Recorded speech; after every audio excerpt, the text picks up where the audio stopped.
Les risques de feux de forêt toujours élevés dans le sud-est de la France aujourd'hui. Oui, il faut dire qu'il va encore faire très chaud, même si toutes les alertes rouges canicules sont désormais levées.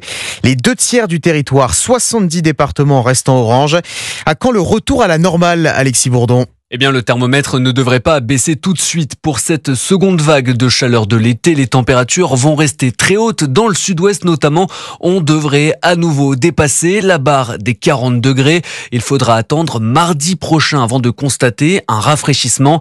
Nemo Pavlovski, prévisionniste Météo France. Ces fortes chaleurs, on s'attend à ce qu'elles baissent surtout en fait après un passage orageux qu'on commence à apercevoir dans nos modélisations avec de l'air plus frais qui arrive à l'arrière et on commencera petit à petit à retrouver des températures plus convenables qui resteront légèrement au-dessus des normales de saison mais qui n'auront rien de comparable avec ce qu'on connaît sur le pays depuis le 8 août. Notez que des orages ont déjà été constatés hier soir dans les Alpes, de la grêle est même tombée.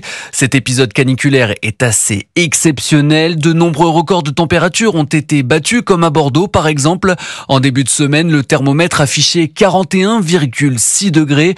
Depuis le début de cette vague de chaleur, les températures sont en moyenne 6 degrés au-dessus des normales de saison en France. Alexis Bourdon, et effectivement plusieurs records historiques de chaleur encore battus hier, 41,7 degrés à Châteaumeillan dans le Cher, 41,1 à Montbeugny dans l'Allier ou encore 39,8 à Nevers dans la Nièvre. Et depuis le début de cette vague de chaleur vendredi dernier, plus de 100 passages aux urgences en lien avec la canicule sont recensés chaque jour.